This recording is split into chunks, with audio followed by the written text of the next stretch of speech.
tongue is numb, the current's clean. Your dog is dead, it's a Ponzi screen. Ponzi screen, Ponzi screen, because it's just something to do. Gabe isn't here because he has alopecia. Gabe has temporary alopecia. He is not here. What's I don't even know what alopecia is. It's when you don't have any hair. Oh, nice. Yeah, Gabe. So we're gonna have Gabe's not here because it turns out he's had alopecia all along, and he lost his toupee, and he needs his toupee he had for to confidence. Sharpie on all. Yeah, he had to Sharpie on all of his expressions. Yeah, he gets that's where he gets all of his expressions is from his toupee. It's also where he gets his podcasting confidence. So, Gabe, we wish you all the best of luck with your alopecia, and hope for a speedy toupee recovery. Yeah, just David and I today, who are both fully haired, virile, low testosterone. Yes. Yeah, we're good. Yeah. We wanted to talk about one thing because this is kind of breaking news, and right? Yep. Oh yeah, baby. That was the real stuff. That was the real deal. So this is written by Heather Vogel in ProPublica. Basically, she uncovered a whistleblower complaint, which is always exciting. Ding dong. That's not what a whistle sounds like, but yeah. So, the whistle? Oh, the whistles go woo! The latest rage for kids is driving parents and entire neighborhoods crazy. Nearly every muffler shop in Oakland is installing Whistler tips. It's a piece of metal welded inside the exhaust pipes that makes the car audible for almost a mile. Tell me about the whistles. The whistles go woo! When you want to woo woo, it's that woo woo. Some neighbors are saying way too loud. That's only in the morning. You supposed to be up cooking breakfast or somebody, and so that's like an alarm clock. Woo woo!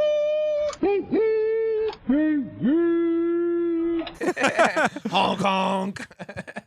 Yeah, so basically there was a whistleblower complaint that was sent to the Securities and Exchange Commission last year that was previously unreported upon until Heather Vogel came upon it. It accuses 14 major lenders, including Wells Fargo and a few others, Deutsche Bank being another one, of widespread manipulation of mortgage funds. So, wow.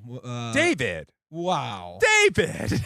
So I shared this with a couple people, just like personal homies, and they were like, "Oh my God, shocking." Like, it's just no one's really even surprised by this anymore, but I think no, because it's just like we've seen this before. Dodd-Frank didn't do very much to curb this, and here we go. This is happening again. It's kind of like it's a new day in America, and there's a new more systemic mortgage fraud going on again. That's happening in this economy. We're girl talking this and remixing it. So instead of personal homes, it's now the whole different type of mortgage. Fraud. This is the Old Town Road remix, but with commercial mortgages. Sick. So yeah, basically there is evidence. So what happened with the financial crisis, right? So basically people who couldn't afford houses were sold houses regardless of whether they could or not, and that led to systemic failure because all of these funds and little financial instruments were all interconnected, and basically everyone's investment portfolio and all these asset managers and banks had insane amount of exposure to all these bad loans, right? That's what happened in the residential sector. This was a whistleblower complaint about 14 major lenders, and there is basically what they're alleging is that there are people who are giving out these things called CMBS. Okay, these are commercial mortgage-backed securities. CBGBs. CBGBs. Yeah, that's right. And These are loans that are gathered into pools whose worth can exceed $1 billion and turned into bonds that are sold to investors. Okay, so it's mortgage loans, right? Repackaged, put together, and then put into a big pool, and those are turned into a fund, and those funds are distributed to investors through bonds, right? And No, that sounds like the exact same thing that the financial crisis was. No. So basically, lenders and securities issuers, this is direct quote from the story, lenders and securities issuers have regularly altered financial data for commercial properties, quote, without justification, the complaint asserts, in ways that make the properties appear more valuable and borrowers more creditworthy than they actually are. As a result, it alleges borrowers have qualified for commercial loans they normally would not have, with the investors who bought securities birthed from those loans none the wiser. For people, again, we've talked about The Big Short very frequently, and for good reason. But for people who don't know, this is literally The Big Short, but just the stakes are just like so much higher. This is heavyweight stuff. Like before, the entire purpose of or what like defined the financial crisis is what David said. It's people who banking institutions sold financial products to, which they shouldn't have been selling them to. So it's just like, just say you're like a family of four who only makes like, I don't know, like $50,000 a year or something really low, and you're given a huge you're given the ability to buy a house, which straight up it's going to be very difficult for you to actually pay off. Some McMansion in some newly built residential neighborhood in an exurb, right? Yeah, some Fort Collins, Colorado bullshit, like that kind of situation. So that's what the financial crisis of 2008 was. So just consider that, but it's not just houses or individual people. It's like, is it unreasonable to say that this would be like an equivalent would be like, it's not just a house that you're buying this time. It like, say the thing that you can't pay off anymore is like a fucking building in like New York, yes, like a skyscraper. So one of them was a DoubleTree hotel in San Diego. Was one of the ones that this ProPublica article looked at. Funny story, that was also the DoubleTree Hotel in San Diego was the location of the 2019 ICI conference, which is arguably one of the largest financial sector conferences in the country. And it took place at this particular hotel, which happens to have been getting these like falsely inflated CMBSs. And it's pretty freaking cool. It's pretty freaking excellent. Another metaphor for this is literally what didn't happen to Jared Kushner. Because everybody remember that Jared Kushner is the owner of 666 Fifth Avenue, which is just like a building in Manhattan. Just setting us up for anti-Semitism. Like, Jesus Christ. It's too easy. He's like him and his family, like they own that building. And they bought it in 2006 for like $2 billion, like at the absolute worst time to buy like the dumbest people in the world. Just baby. And the only reason they didn't just over time lose that building is because his wife's dad became president, and then like I don't know if it was Saudi investment firms, but like like oil money was able to be like, oh no, we'll give you the money to back this. So it's like it's the opposite of that, where instead of having your thing just instead of my stepfather's the president now and I have all this leverage, it's just like no, the money's actually drying up and it's from this huge source. He was basically appointed to be like the liaison to the Middle East and to China for the sole purpose of getting financing for that building, right? Like, isn't that the only reason why he had those jobs was just to get to help his building out? Allegedly, yes. Anyway, so this article the article says, imagine a homeowner having stated in a mortgage application that their 2017 income was $100,000, only to claim during a later refinancing of their mortgage that their 2017 income was $130,000 without acknowledging or explaining the change. That's kind of the big thing. It's like, it's just lying about how much money you have so you can get a more favorable loan.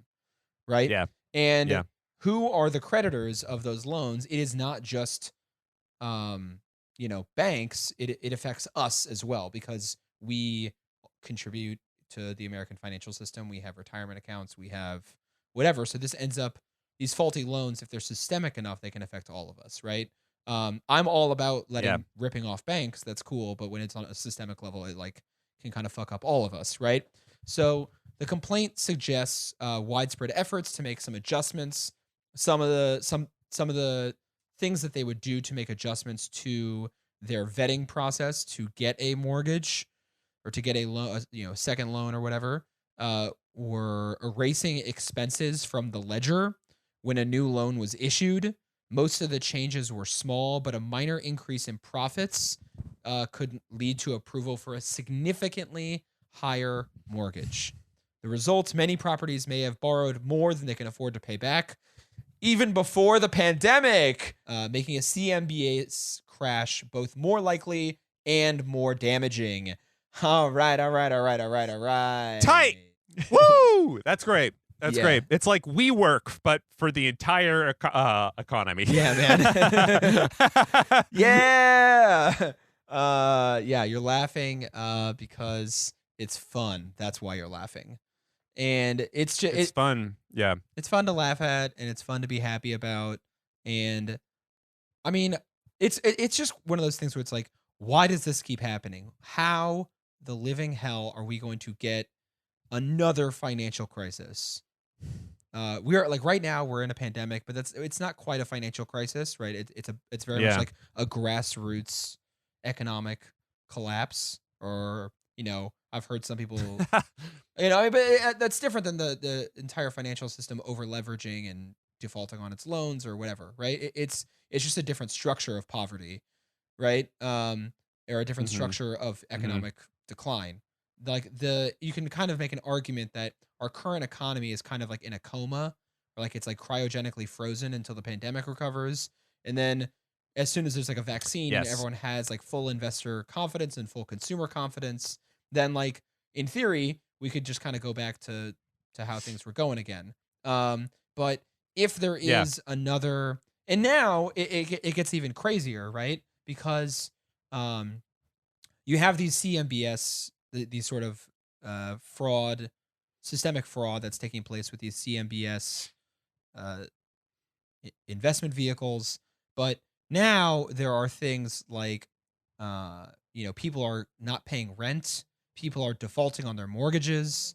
And so it just makes the likelihood of things like hotels, which are having abysmal revenue per it's not quarter, good. They're not really, doing really good. bad. So if you have commercial properties such as the DoubleTree Hotel in San Diego, basically have zero customers for the entire second quarter, then their likelihood of defaulting on those loans that they already could not afford to pay back in the first place are even more astronomical. So it's I feel like with the first crisis in 2008, it was just, everyone was just so shocked. But now I feel like we're just watching it happen, like we're tied to a train track in a 1940s cartoon. And we just see the train slowly coming, and we're just this is just going to happen. It's inevitable that there's going to be a financial crisis resulting from the coronavirus pandemic economic collapse. Yeah, the 2008 crisis was a fast-moving train. We were just wait, what? Whoa! And then it just... But you're right. This is more just sort of like a chug, chug, chug, chug, chug, chug, chug. No, somebody stop it. No, someone stop it! Yeah. Were those? It's like that. Were those splattering noises of human bodies? Were those the second noises you were doing? I was trying to do like a sort of cow catcher hitting other metal, like yeah. If it was people being crushed, it would have been like, oh no, oh no, Got Danny the sound guy here, guy. Dude, I'm not even adding any sound effects to that. It's already beautiful on its own. Perfection. Yeah. Yeah. cool. I think it's not good. It's not good what's happening right now. I don't think people have really picked up on it yet, and I think some of these financial publications and whistleblower things they're kind of catching on a little bit. But it would not be weird if maybe 6 months to a year down the line, maybe sooner, that something rocks the commercial real estate. I could see something where everyone's like, oh, like things are bad now, but like we're projecting future investor confidence because we're going to recover from this, and because Trump spends his all day, every day just lying about the nature of the crisis and how bad things are systemically. And so the economy hasn't fully realized how bad things are going to be and will continue to be. I feel like once we get the second wave of coronavirus outbreak, which as far as I can tell seems very, very likely, right? Like I can't, Yes. I it's really hard to overstate how likely it will be that we will have a second outbreak, and it very likely could be worse than the first one. Yeah. Which is now we're all kind of seeing it plateau a little bit, this first one. But once the second one hits, I think that's when people are going to really start getting scared shitless, because it's just like we just have no, like, everyone's like, oh, there's going to be like an actual moment of like investor panic, and investor panic is kind of what causes these crises. Yeah, I swear, I think people are like, how could you possibly live in New York during all this? I'm like, I want to be, just put me on the front lines of it. I mean, like, we're already seeing like how, news reports are always, it's like, there's been a big flare up in Tennessee, and it's like, and it's some crazy shit is happening in Texas, and then in New York, they're like, oh, aren't you worried? And it's just like, well, obviously yes, but we've already been in the melting pot for since fucking mid-March. Yeah, man. So yeah, half of me is almost just sort of like, maybe you felt the same way too. It's like, it's almost like part of your brain, it just wants to be like, man, maybe everybody already got it in New York and we're just done. Like that's kind of the best case scenario, Right? I mean, there's no way of I don't. I mean, I really have no idea. I mean, I guess I could go get tested and find out. Now you're after 2 months, you're finally able to get a test if you don't have symptoms. I think. No. I'm sorry. You still cannot get a test if you don't have symptoms. But now, really, it's such that everyone who has a symptom can get tested. Whereas when it first broke out, it was they only had testing available for people who were either an essential worker or immunodeficient. But now it's anyone who has symptoms can get a test. But I don't have symptoms, so I can't get a test, I'm pretty sure. You want to know the funniest? It's such a beautiful metaphor. One of the testing locations in Brooklyn specifically, it's over near Empire Boulevard and like Bedford, so kind of the Lefferts Garden area. And I shit you not, that testing center is in the parking lot of a 1960s era Sears. Just like this, dude, the sign is beautiful. It's like total like Art Deco era, and it's just sort of like you're looking at the husk of like this business that used to be just sort of like a stalwart, and like, yeah, totally American capitalism, and now it's just the area in which they test people for the pandemic virus. So yeah, Jesus. I mean, I've been waiting to really get like a quality thing, a quality like image or tweet or news headline where it's like, oh, this actually could have been written in a dystopian movie or something like that. And you kind of wait for it and you're like, oh, no, that's still not quite there. Like I was walking around Williamsburg and I saw like all these like bespoke clothing stores, boutique clothing stores, and they were all shuttered, but they all had like sexy mannequins with masks on.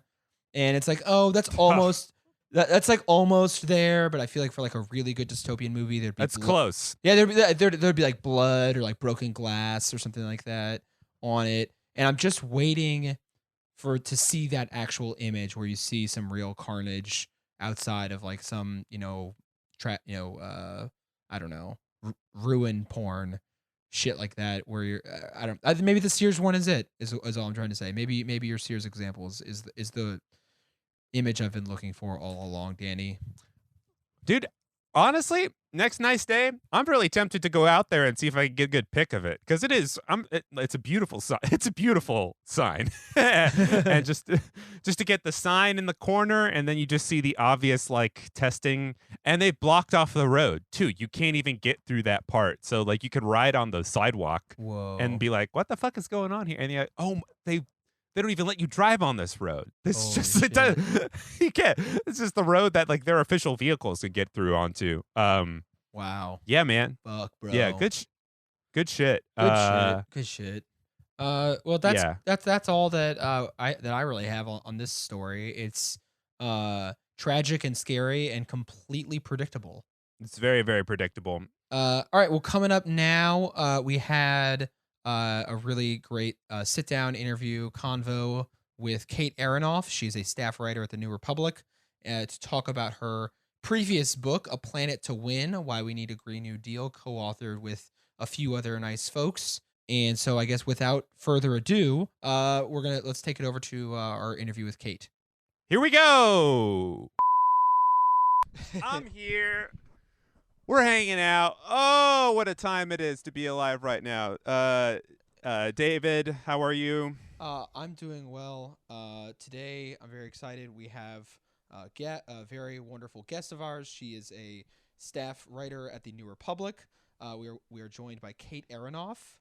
Yes. Welcome, Kate. Thanks for having me. Yes, of course, absolutely. She has a book that she has co-authored with some folks called A Planet to Win, Why We Need a Green New Deal. I have a little hard copy here that I'm showing off right now. Thank you. Oh, you're David's got the first edition. You know it. Yeah, it's it was really a great read. It was interesting and fun. What I really liked about it is that you guys really tried to frame it in very concrete terms or tangible terms, I guess, as to how it affects people's lives. Like there were a lot of references of being like, hey, public parks are cool because you could smoke weed with your friends in them as well as they're good for the environments. And I thought that was just a really nice touch, especially for like, kind of environmental or left-wing writing, to just kind of have it be tangible like that. Yeah, I mean, I think there's just a lot of bad imaginaries, we might call it, about what either like a super dystopian future will look like. I mean, we've all seen Mad Max or watched The Day After Tomorrow or something, and we have enough kind of apocalypse scenarios in our roster. Or there's this kind of like hyper tech utopian, like Elon Musk fantasy land of Teslas driving around like Google Smart Streets or something. So we're eager to map out something kind of in the middle between those two things. Cool. Yeah, that's very, actually, that's funny you should mention Elon Musk. I was, because David and I have just been doing some of our own independent research into various, I'll call it research what I'm doing, not a glorified book report on my own stupid stuff. But we've been looking into this stuff, and when I was thinking of questions just to like ask you in general about the environmental future, one of the things that popped into my head is like Elon Musk, and I think from a leftist perspective, it's my first instinct is to be like, this guy is that one guy from the 1920s who put tissue boxes on his feet and was like a crazy germaphobe and went crazy. The guy with the movie The Aviator was based off of. Howard Hughes. Howard Hughes, yeah, exactly. Oh, He's just an eccentric and a billionaire, obviously, and just kind of crazy. And I still, most of me heartily believes in that. I think most of the stuff he does is kind of like that. I think he's just like Gen X Trump. Yeah, he's kind of a version of that. But I guess my question is just sort of like, do you think he like adds anything to like the conversation of like, I guess, renewables and just sort of getting people into like, you know, like a more environmental headspace and to begin with? Because I think for he's coming from it is sort of like a bad faith argument. Like it's very much just sort of like, oh yeah, my cars that I produce and make, and definitely the profit goes through me. They're gonna save the world. But do you think it helps to have like him as sort of this weird catalyst for just like folks who aren't consumed by a doom world, you know? Yeah, I mean, I think the question of whether like Elon Musk is some negative or positive for the world is an interesting one. Yeah, basically. What he's trying to ask is, did Elon Musk orchestrate the coup of Evo Morales to get access to the lithium mines? Yes. You know, there's not good evidence to suggest that happened. Unfortunately. But no, I mean, Elon Musk is a complicated figure who I have a kind of unique amount of hatred for. Yes. I think, you know, on the one hand, I'll give like the proviso, which is that I think Elon Musk has made things, or, you know, has invented things, let's call it. Emphasis on I think, yeah. Yes. that you know are not bad. Like the Powerwall battery, I think that's important technology. I think, you know, mainstreaming electric cars in some way is probably good. But, you know, at the same time, he did a lot of that work with funding from the Department of Energy, right? He, you know, took federal money to do that. And the whole narrative that Elon Musk sort of constructs about himself is that he is this sort of singular genius. His like Twitter Avi as of, I don't know, maybe like 5 or 6 years ago was the cover of Atlas Shrugged. By Ayn Rand. So he's like not an evolved thinker. Like I think, you know, like a Redditor. Do they have any other book? You know, is there any other? You know what I mean? Like it's like, like for a lot of like, you know, hashtag resistance people, it's like there's Harry Potter, and for the right, it's Atlas Shrugged. Like there's got to be something. There's got to be other books out there. Anyways, I didn't mean to interrupt you. Continue. No, I don't know. I mean, yeah, I don't think there are like other canonical texts maybe for that set. I mean, yeah, I mean, not like, I don't know, Elon Musk, like maybe he read Atlas Shrugged and like watches a lot of Rick and Morty or something, which I think is sort of like the poles of his belief system probably are those two things. I think it's so he's, you know, created things which, let's just say, are good. Let's just say, you know, electric cars and battery storage are good things to have in the world. And then what else, you know, is he doing? I think having Elon Musk be the kind of face of renewable energy is bad for a whole host of reasons. In part because we know that so many of these things come from publicly funded research, right? And there's like no attempt either to give credit to the public sector, which has, you know, done a lot of the foundational work on this stuff, or, you know, to give credit to workers who actually build it. Musk, you know, is a walking labor violation. Like, I mean, has like gotten himself into so much trouble based on tweets with, you know, the NLRB, and then sort of unrelatedly with the Securities and Exchange Commission. He is, I think, one of the worst faces you can imagine for a sort of green energy. I'm sorry. I thought you were going to end the sentence right there, just with he is one of the worst faces you can imagine. Sure, that too. Yeah. He does have like a pudding yogurt face for sure. Like he definitely looks like a human Photoshop where they like smudged him like in weird ways. He'll you age know. poorly. Yeah, this is really petty, but there is a photo of Elon Musk and Peter Thiel from PayPal in which Elon Musk's hairline is like half the way back, which is it's all the way. It's bad. Yeah, that's so funny. I was thinking about that. I was riding my bike the other day, and I was like, there's that picture of Elon Musk, and he has like a very receding hairline, and it's like, it's fine. It's like fine if you're bald, Right. like whatever. Who that's fine, But the way I guess maybe it's just the way these people kind of construct their personas. It's like no. There's a history of like all this other stuff in the back, and like it would be kind of funny if Elon Musk had like a really really bad toupee. Like he was like a techno, libertarian genius, but his like toupee was like about as like technologically advanced as like a Hasidic woman's toupee or yeah. This is why Peter Thiel got right to the source and is trying to extract blood from the young, so that he can have a full head of hair forever. I always forget about that. It's so scary. Jesus. Yeah, there's always something to be said about the guys who love energy efficiency, who are obsessed with rockets and rocketry, because like that's cool.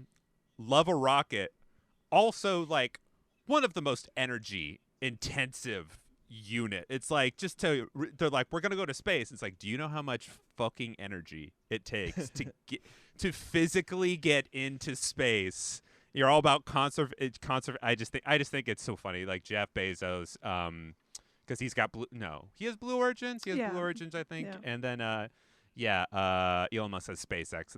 All those freaks are always they're all obsessed with rockets, and they're not doing any of that telemetry or whatever it is to actually get something into space. What? You just take credit for it. What did you just say? What was that word? Telemetry? I think it's telemetry. I think that's the the mathematics of getting like sending something up. It's definitely out of my range.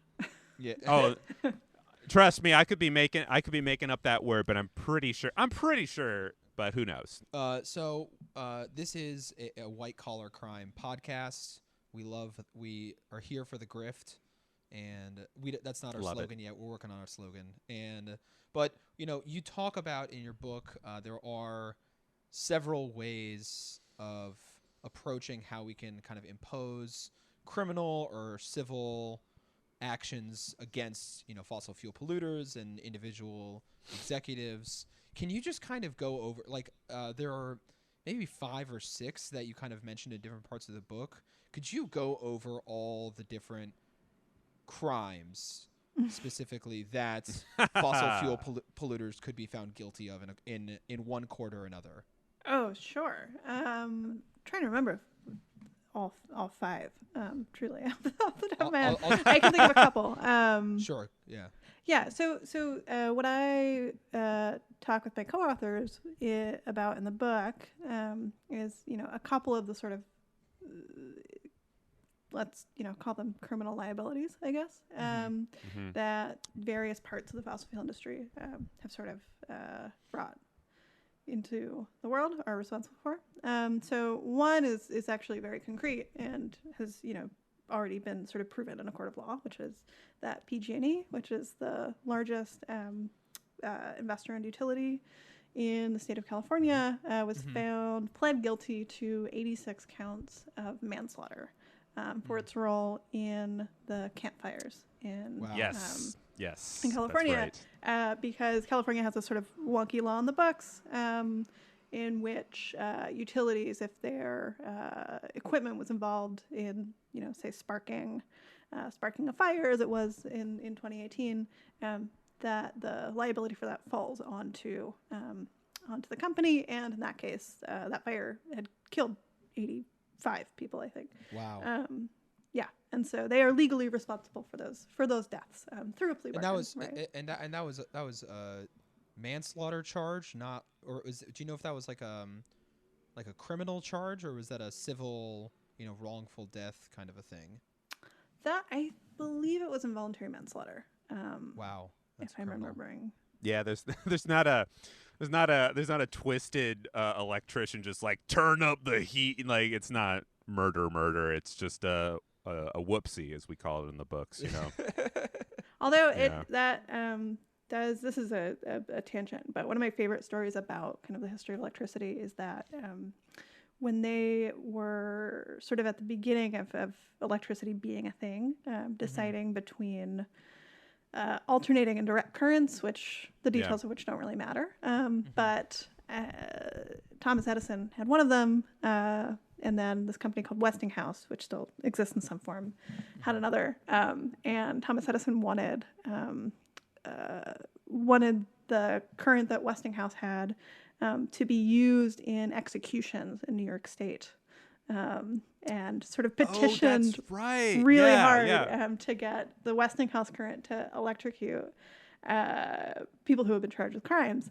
And it worked. And so the whole point was so that Edison could say, do you want the executioner's current flowing through your home? Whoa. Yeah, that guy was a fucker. He was great. And how evil he was. Anything for like some competitive marketing branding. Like it's so good. It's so Yeah. good. It's just it's so perfect. I love electricity. It's just like such a fun. Dude, the turn of the 20th century, that was a mwah time for just grifts and white collar crimes. Oh my god. So we have actual involuntary manslaughter, right? That's yes. a very tangible one. Actual deaths linked to corporate malfeasance, and then the other sort of broader, more aspirational crime that I talk about is crimes against humanity, which we argue in the book should be brought against fossil fuel companies for knowingly misleading the public about the existence of climate change and continuing to cause it, which they know would lead to emissions, which would lead to more deaths. To just continuing to do things which they know, and their research has shown for 30 or 40 years, will kill people, right? And so they have knowledge that their actions have furthered this, and we sort of lay out the why that qualifies them to be tried for crimes against humanity in The Hague or any number of other courts, and kind of walk through some of the logistics of that, which is complicated and thorny. But the Hague, is that like traffic court, or is that like what Take a number. The if only the International Criminal Court is based in The Hague. The Hague. Yeah, I mean, the real crime against humanity is just sitting at the DMV. Am I right, folks? I mean, God, that is. David, you gotta leave, man. Okay, so there was a couple others that I saw from the book. There's this Alien Torts Claims Act. There was just a brief mention of that. Do you remember that and what that entails? Yeah. It had been a while since I flipped through our own book. Thank you for A Planet to Win. Why we need a Green New Deal by Kate Aronoff. My excuse is that I am in the depths of writing another book. So thank you for we got a writer over here. But yeah, Alien Torts and Claims. So the sort of way in which we bring that up is that a lot of fossil fuel extraction happens sort of under the auspices of international or multinational corporations, and people who are subject to those corporations' activities have basically no legal recourse against those companies. And so there have been a couple of cases. I think the most probably the most prominent ones from Nigeria, where Shell Oil has had a big presence for a long time. Is to actually create a mechanism to bring claims from the places where those companies are operating, and create a mechanism for them to be held accountable. And so kind of what we talk a little bit about, which historian Eric Loomis has also written about, and some other folks like Todd Tucker, who's at the Roosevelt Institute, have kind of done more of this thinking. Is kind of what it would look like for U.S.-based corporations to be held accountable in U.S. courts for crimes committed abroad. Okay. I see what you're saying. So it sounded like for a second, well, maybe it's a little bit of both, where it's like maybe an eventual goal is some sort of like global sort of court officiating system in which you can try people, but if before that you just got to get to the point where it's like no, we can clearly see you guys who are based in the United States are doing some shitty stuff in like Thailand or New Zealand or like any place, but it doesn't matter. Like we that's a good place to start, is just getting like those places, those companies that are at least based in one place but are operating in another place. Just finding some sort of accountability measures there. And just getting them to show up in court. Right. Yeah. Yeah, and I think, where we kind of situate that argument is in the fact that there's all kinds of accountability mechanisms for multinational corporations, right? So bodies like the World Trade Organization can, bring, or historically have been able to bring suits against, countries who they think are violating their right to profit. And so, if state passes a law that says you have to employ local workers, that can, theoretically be brought under before the appellate court of the WTO, which is, currently in flux right now. But that, there are very strong enforcement mechanisms for protecting profits, and there are not very strong enforcement mechanisms for protecting the environment or, things like human rights. So that is kind of the broader frame of the kind of torts piece. Wow. It reminds me of the that Stephen Donziger, who's the attorney representing the indigenous folks in Ecuador. Yeah. Was he doing Alien Torts Claims Act in the U.S. or because I know he was part of his litigation was in Ecuador, and then part of his litigation was in the U.S. I'm not sure if he was actually using that. Yeah, I'm not sure. My former colleague at The Intercept, Sharon Lerner, wrote a phenomenal piece about Donziger. Yeah, and I would suggest anyone go read that. I am definitely not the expert on his case, but yeah, I mean, Chevron, has made his life a living hell for trying to hold them accountable for a modest number of crimes. Oh wait, that's that guy who's trapped in his goddamn apartment in the Upper West Side, right? Yeah, I know that guy. Yeah, that guy. Yeah, it's absolutely fucked. But yeah, people, check that out if anybody listening doesn't know that. His name is Steve Donziger. Yeah. Yes. Steve, check that out. So, it's wild. So obviously a Planet to Win is a much more positive vision. It's not just about all the bad things that they did, but about the future that we can build. And the future that you guys seek to build in this is a Green New Deal, which from what I understand is just a new deal with money. Is that what you mean by green? Or, yeah. But I think, can you, I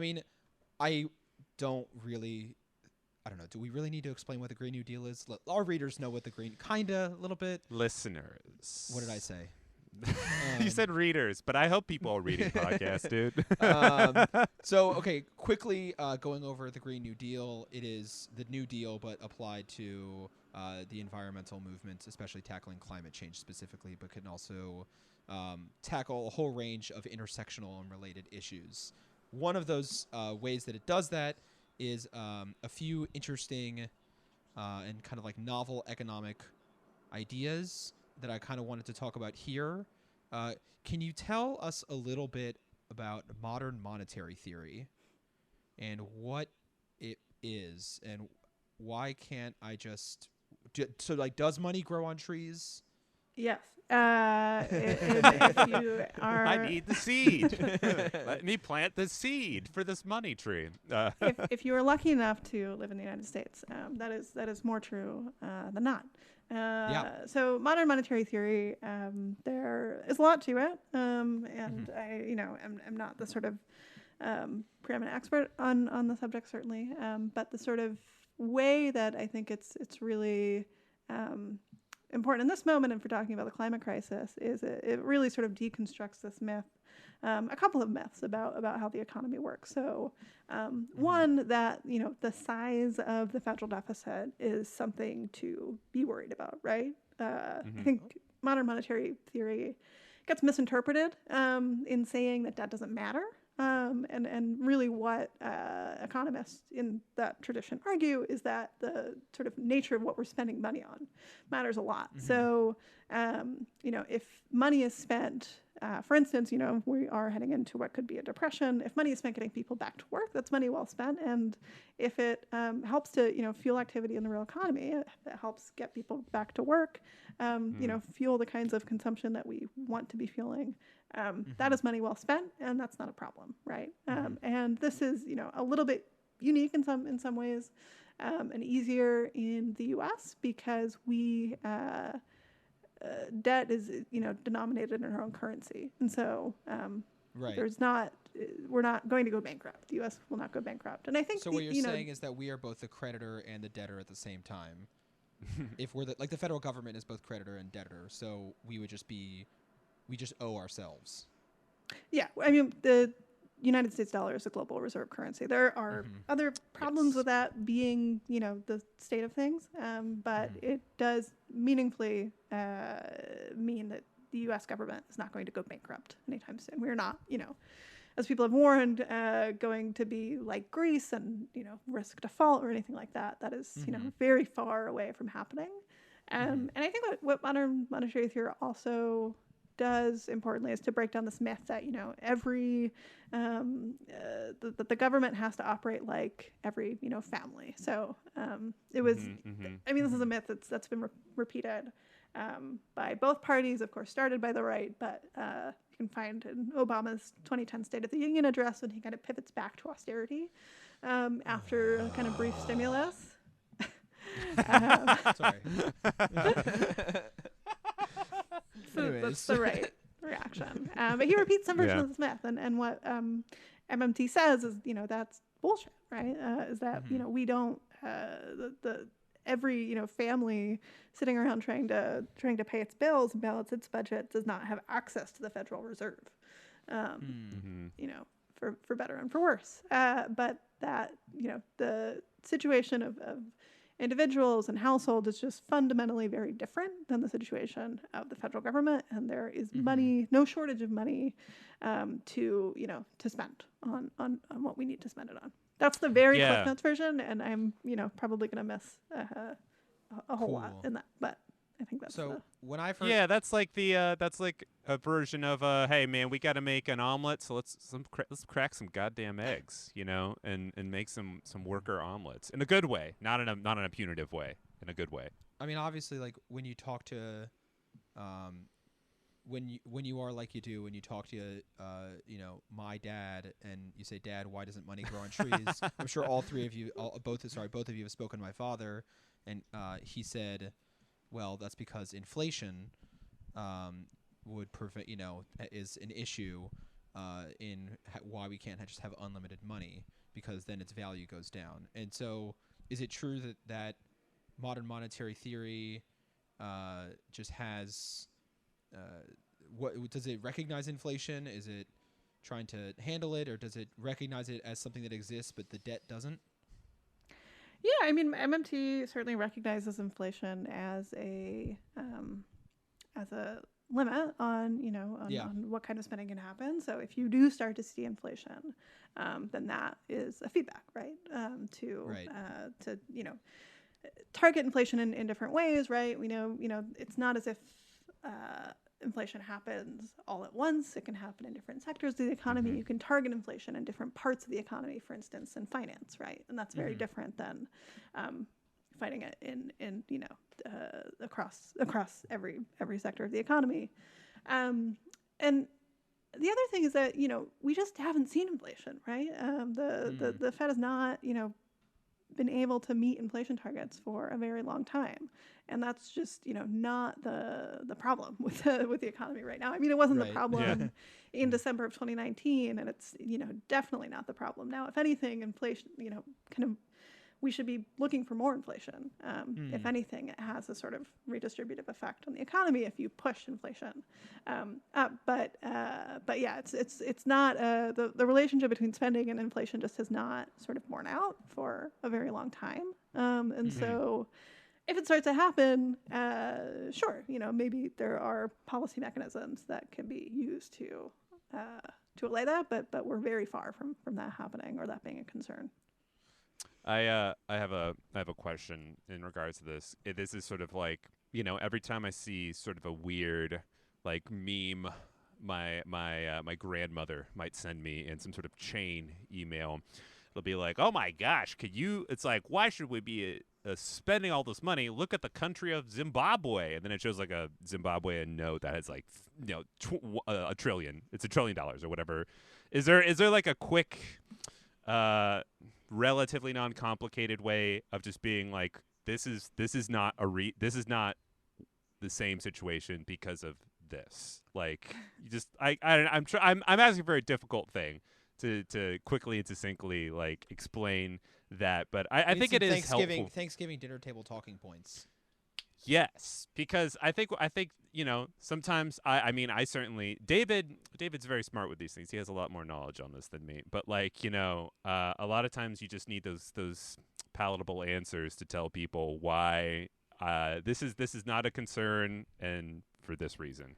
Yeah. Well, I would say two things. I think one of which is probably a better argument to make to your grandmother than the other. So the first one, which is probably not, maybe grandma friendly, is that the situation in Zimbabwe requires understanding 400 to 500 years of colonial history. Very unique political economy conditions in the continent of Africa, which has been subject to very different historical forces than the United States government. My grandma is a global South Marxist, so she was so right on. It's a great argument for David's grandmother. Yeah. The other one, which is more palatable to maybe to a wider swath of grandmas, let's say, in the U.S. at least, is that we don't ask the question of can we spend money when we spend it on different things, right? So if there's a country in somewhere in the world that we don't like their policies, there's never sort of a debate about how are we going to pay to invade that country, or bomb that country, or buy a new fleet of fighter jets or something like that. So that question just never gets asked, right? When we pass $2 trillion worth of tax cuts, we don't ask, where's the other, how are we going to supplement that income that's being lost and sort of hoarded away by corporations? So the question of how do we pay for it really only gets asked when it's about how to make people's lives better. And maybe we should have a different metric for what's important and kind of where that gets asked. Yeah, that's very.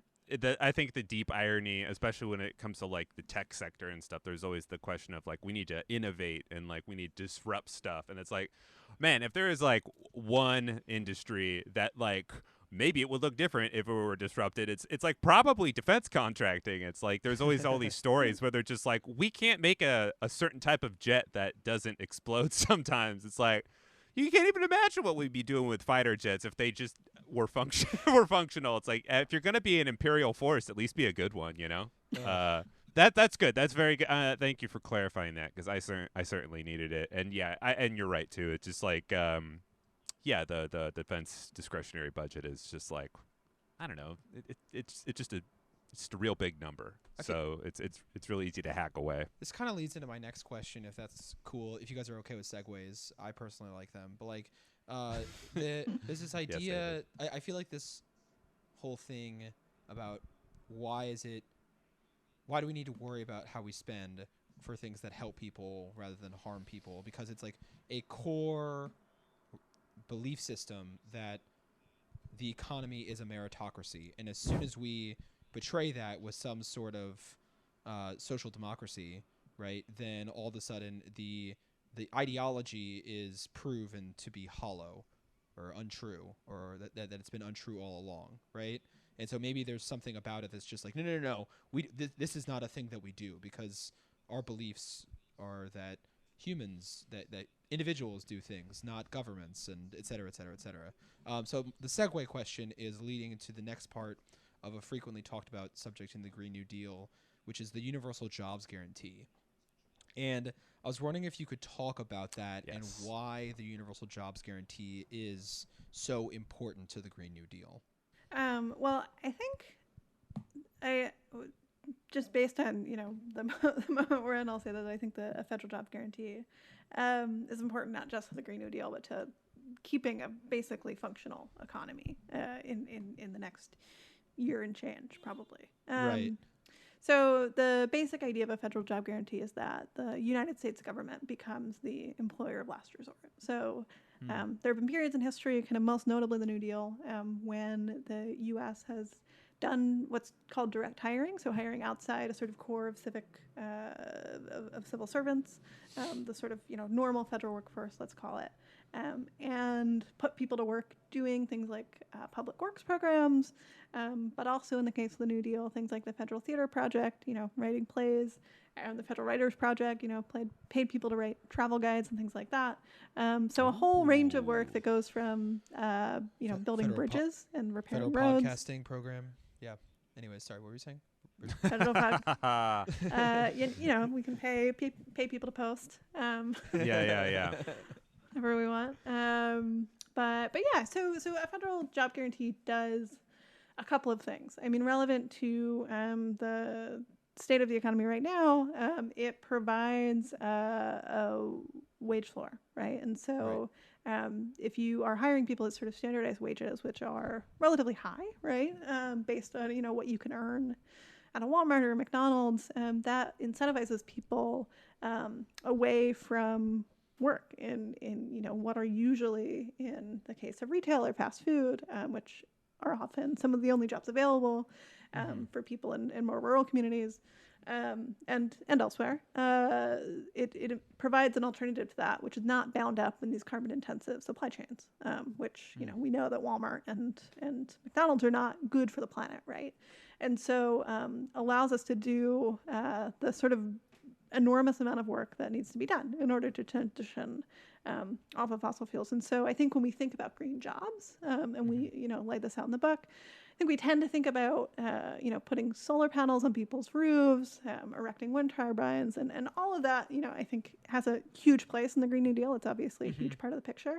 But there's also this other piece of what green work looks like, which is getting people out of I think in a sort of broad sense, what David Graeber has referred to as bullshit jobs, and which are hardly carbon neutral, right?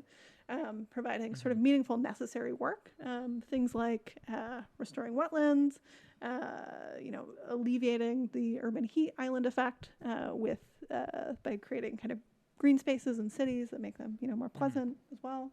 And doing all this work that just needs to get done, and that the private sector will not do, right? And so I think that's another important piece, which is that there's all this work which just isn't profitable to do, right? And so you would be hard pressed to explain the profit-making potential of, let's say like an urban garden, right? Which is one very small example. There's not, the private sector is not necessarily attracted to that kind of work because it doesn't create dividends for shareholders in the same way that, in an oil patch might, right? And so what a federal job guarantee allows us to do is set a different set of priorities as to what, we need to get done, which, can fall in many cases outside of the realm of what's considered traditionally profitable. Yeah, I think it's definitely worth emphasizing to people. It's like, look, you have to know the private sector isn't. They just don't want it. They don't want to do this. It's like they've shown there's not a stereotype of like a 1930s like top-hatted guy like, I think we're gonna make an arugula garden and it's gonna be great for everybody. Like it's just like not a thing that exists. It may be helpful to like emphasize it in that way. Also, man, I feel like that would just take a real burden off of people's shoulders after a while, because I guess the only closest things to like a real job guarantee, which isn't even a guarantee, is like again like some sort of military work, exactly.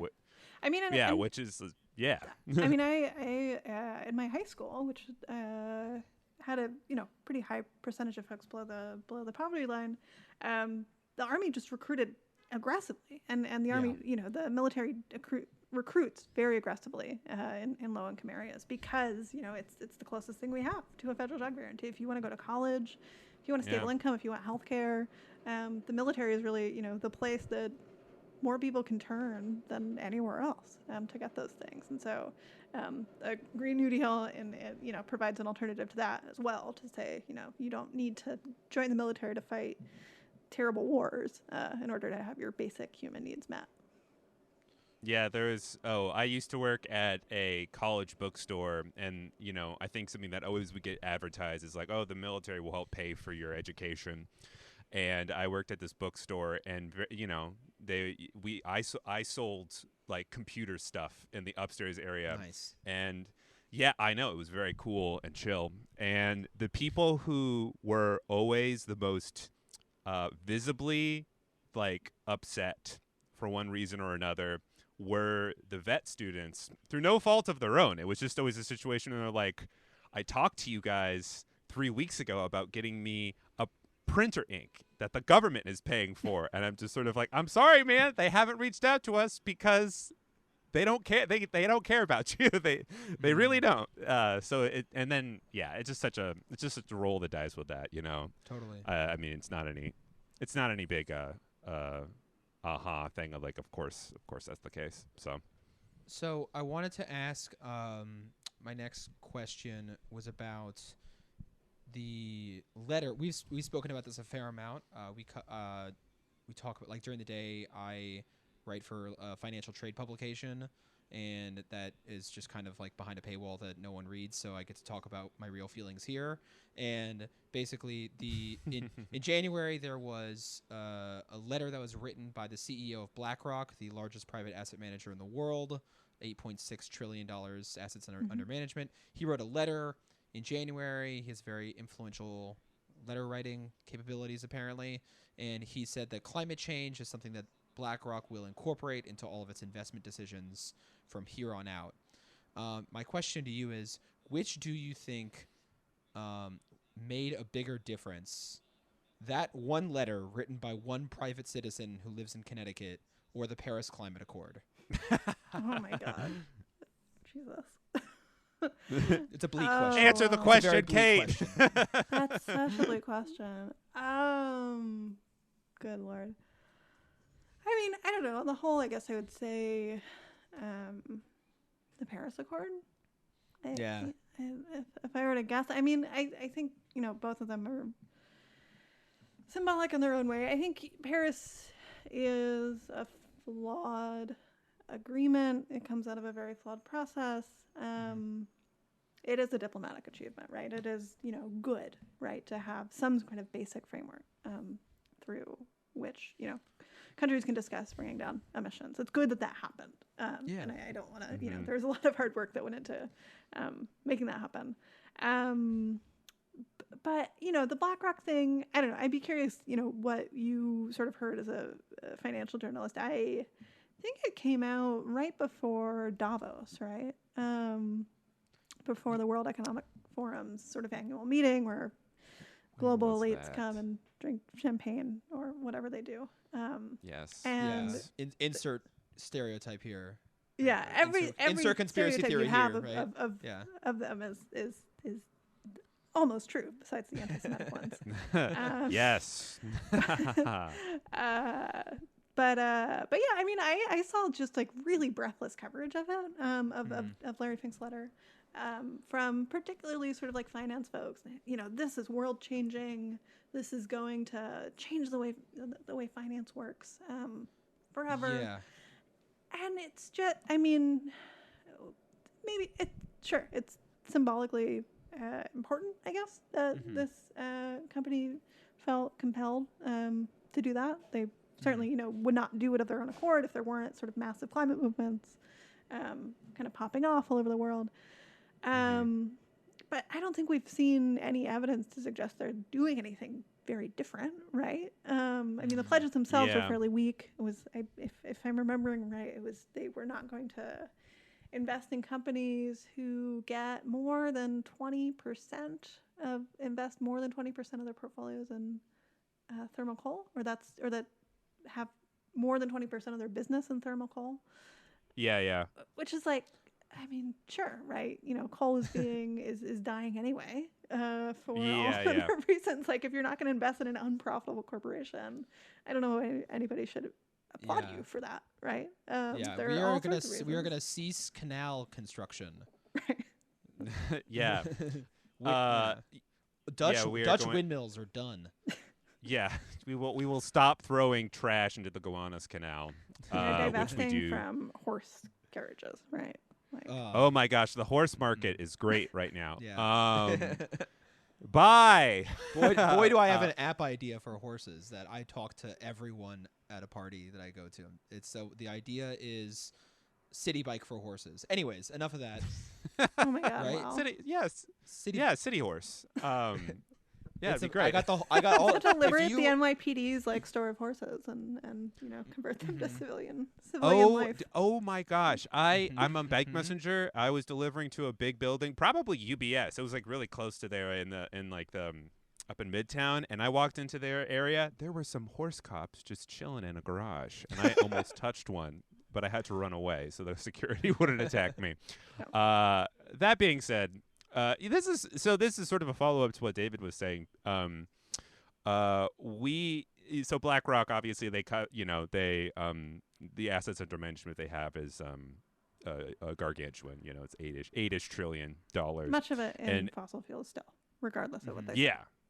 Yeah. And I remember when we first covered this a couple of months ago, probably around January now, and it was it felt fairly significant at the time. And then fast forward to about, I want to say a month ago, probably 3 weeks ago, me, David, and Gabe all sort of collectively watched that new Michael Moore produced documentary that came out. Yeah, did you watch it? Did you watch it? I reviewed it. Yeah. You reviewed it. Okay, so this is great because I'm very curious about all the things. Because one of the things that came up in it is like.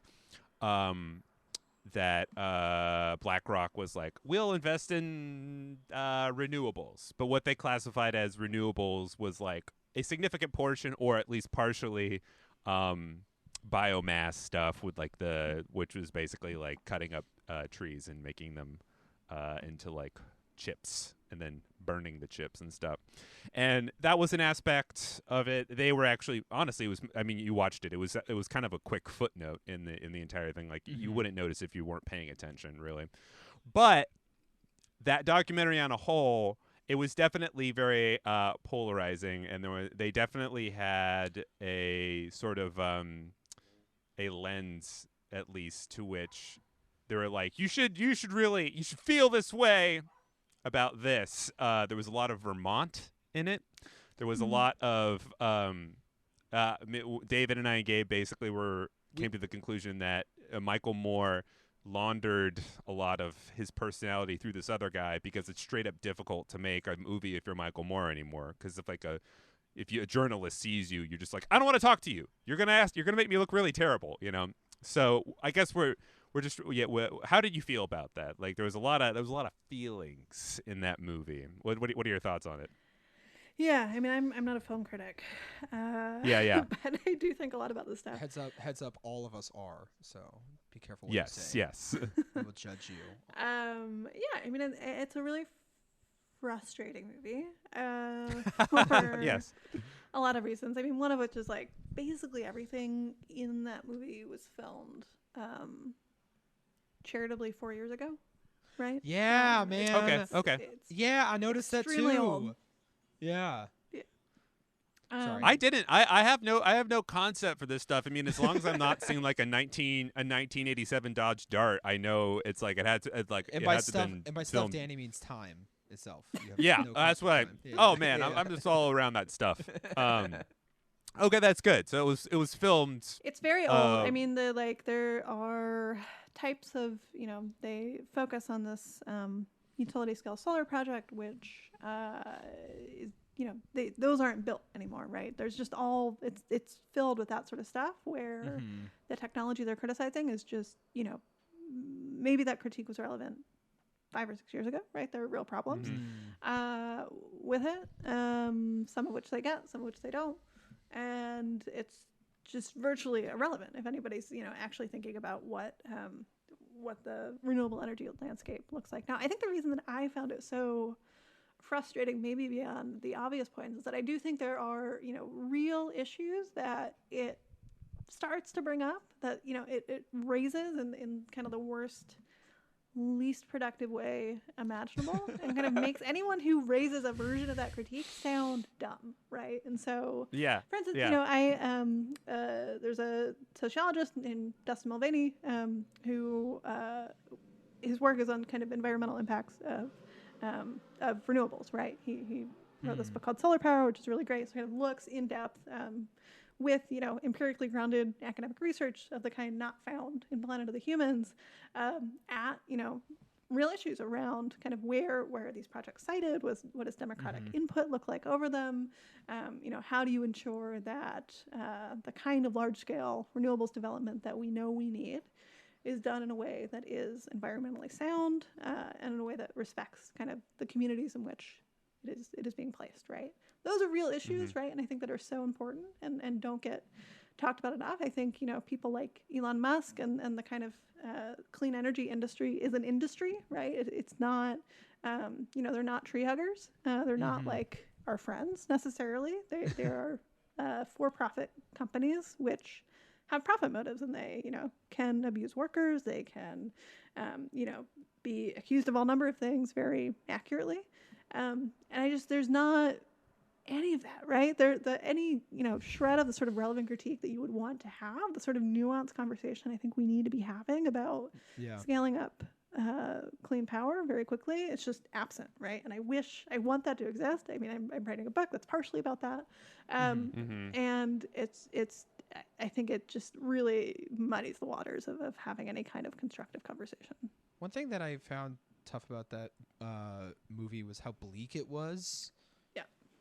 Oh, it was. Oh, woo! It was bleak. That was Bleak Fest 2020, man. Yeah. That was real. It was really difficult. It was really difficult. I mean, and one thing that is nice as an alternative, I will say, I mean, this is like not to be your own publicity person, but your book is much more optimistic.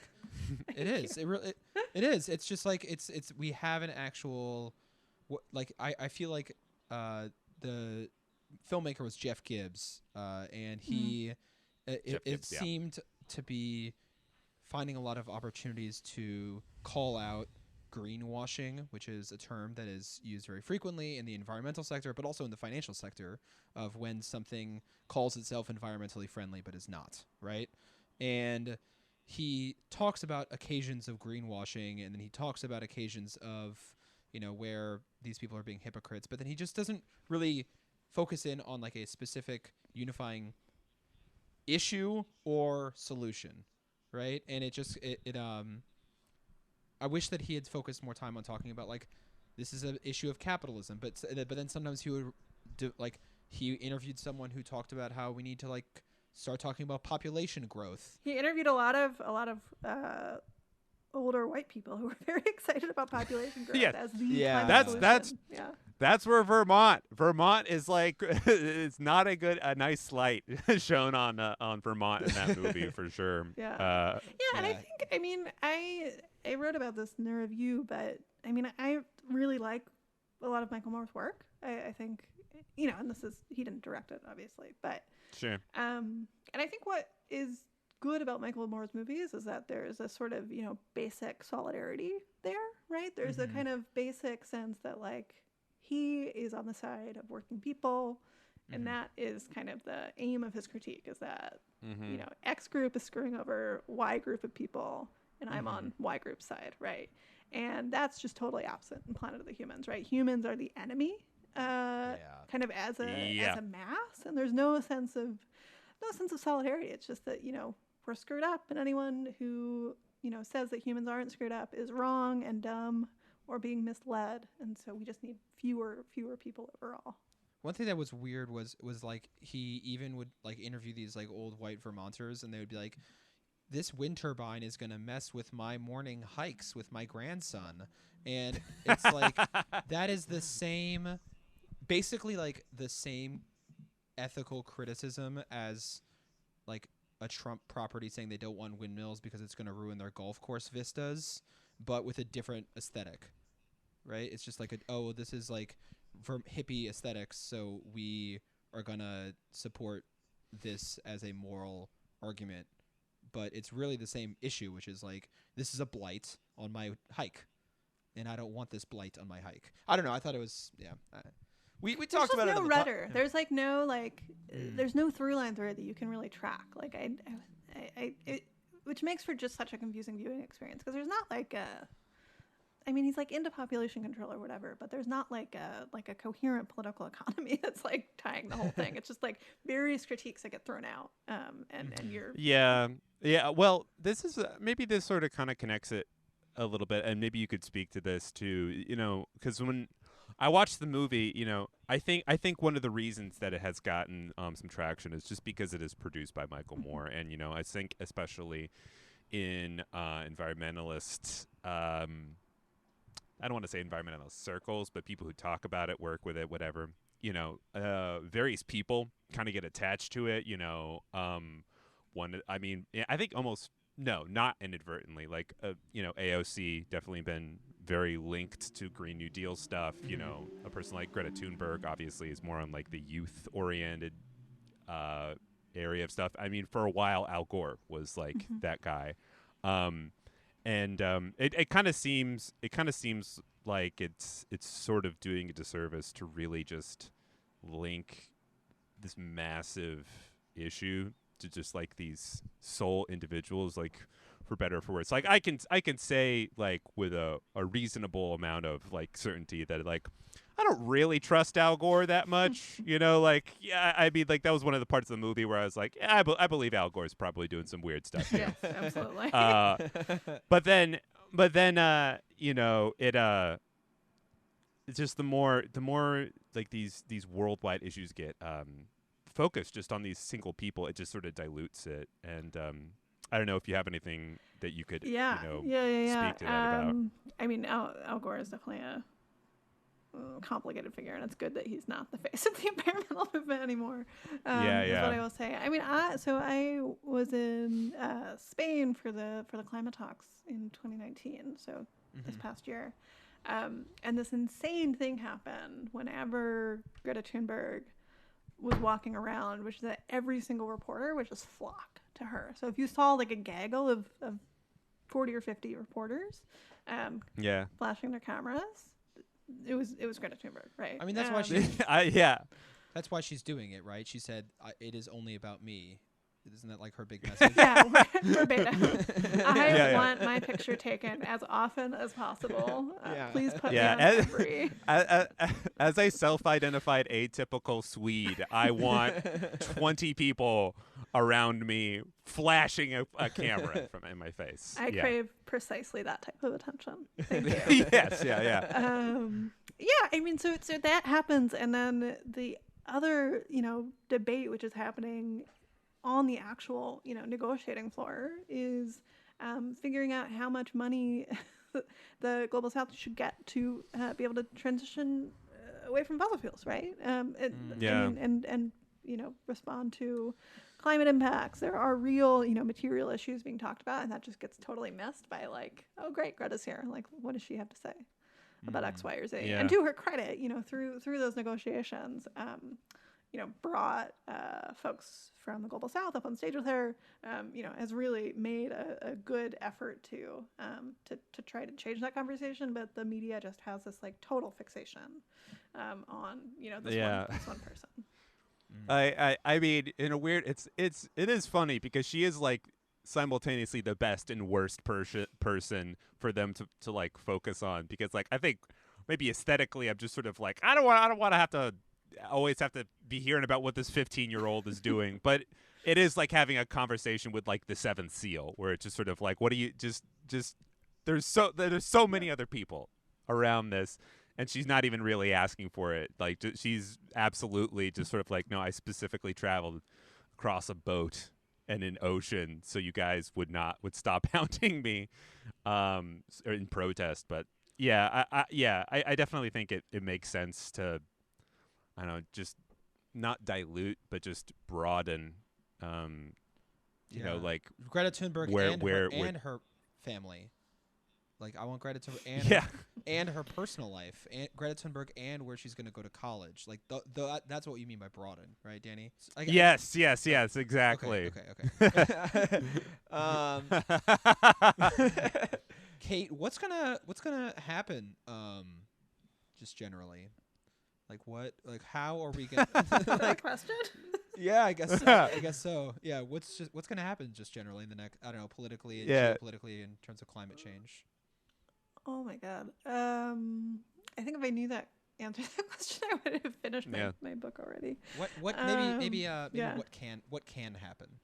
What can happen? Yes. That I like that question more. There's a lot that can happen, right? I mean, we had Steve Mnuchin 2 months ago standing up in front of a press conference and saying that deficits don't matter.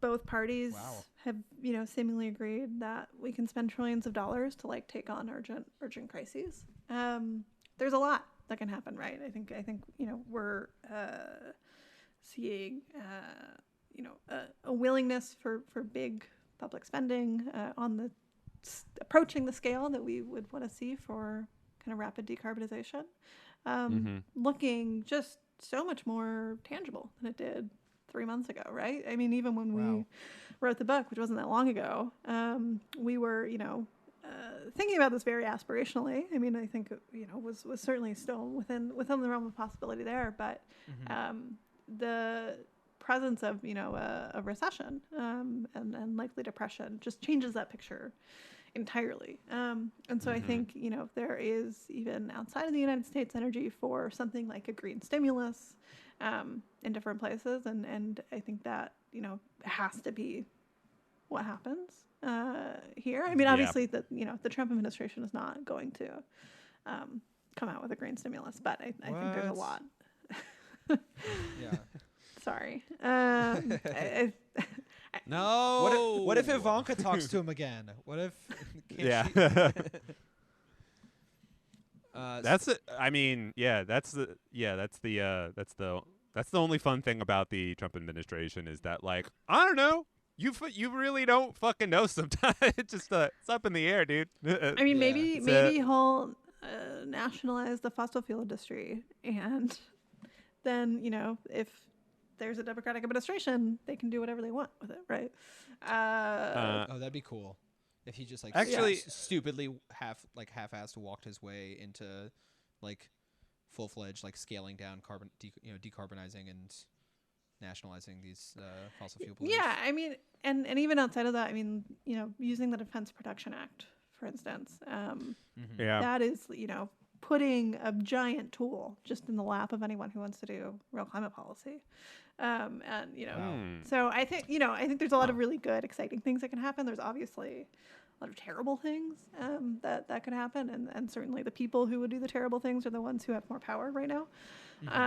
But yeah, I mean, I have no claim to know what will happen, but I think there is a real responsibility to as we try to do in the book, kind of lay out what a better state of things could look like. And I think people are really hungry for that in a way that maybe they haven't been for a long time.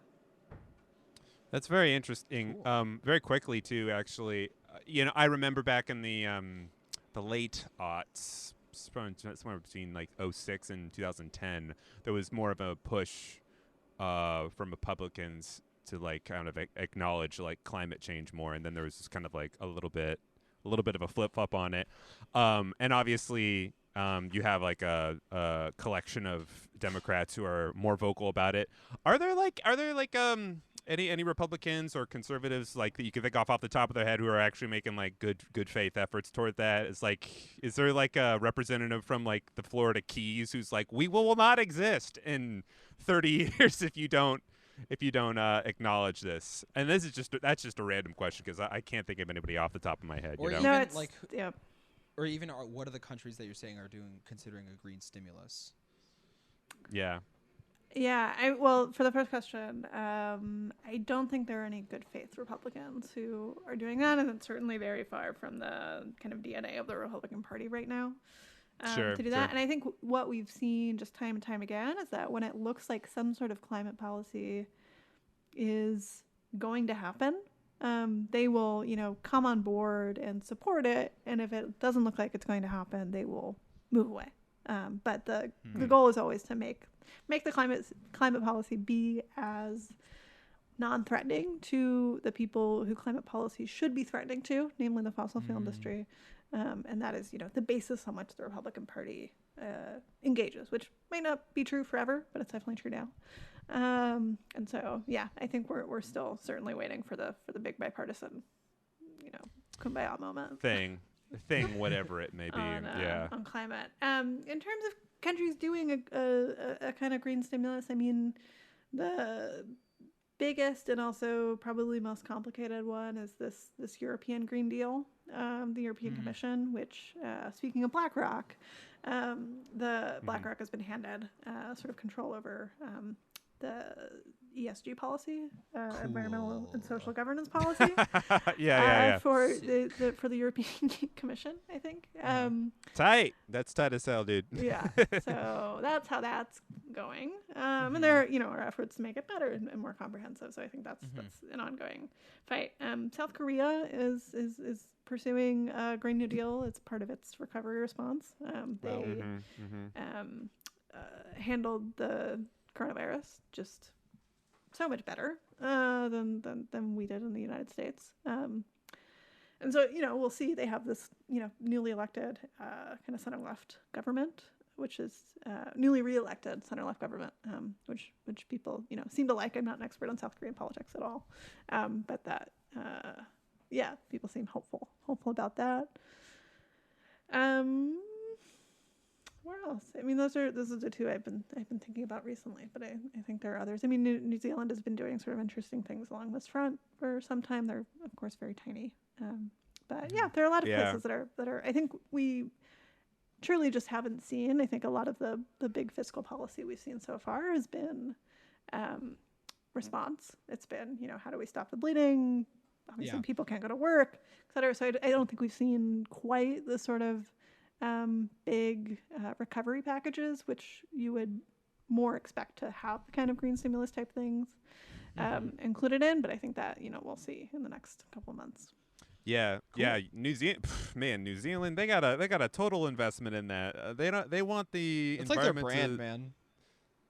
Say what? That's their brand. That's like they've always kind of been cool with that stuff. Like they don't have nuclear power. They have a ton of geothermal. Which is all right. Well, they just don't want a global climate catastrophe because of all those goddamn billionaires who keep being like, I'm gonna buy some land out here. Like they always fucking go down to New Zealand just to buy some land. It's like, all right, it's an insurance policy against Peter Thiel. Yeah.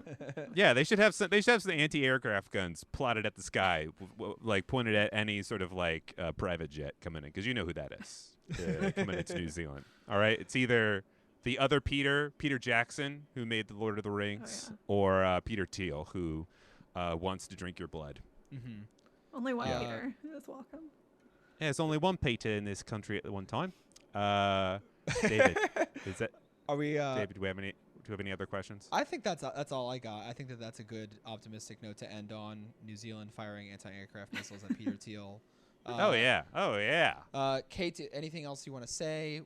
What do you guys have a title yet for your new book? So the book that I am working on, and will hopefully do a few hours of work on tonight, is coming out in early 2021. It's called Overheated: How Capitalism Broke the Planet and How We Fix It. From Bald Type Books. Nice. Yeah. Sweet. Awesome. Kate Aronoff, thanks so much for coming on the show. We really appreciate you. Thanks for having me. Yeah. Oh, yeah. We're all about fun over here, all right? It's all about. But yeah, thanks for being here. Cool. All right, take care. Thanks. Yes. Thanks so much. Okay. Yep. Bye-bye. Bye, y'all. When you want to woo-woo, it's that woo-woo, woo-woo, woo-woo, woo-woo.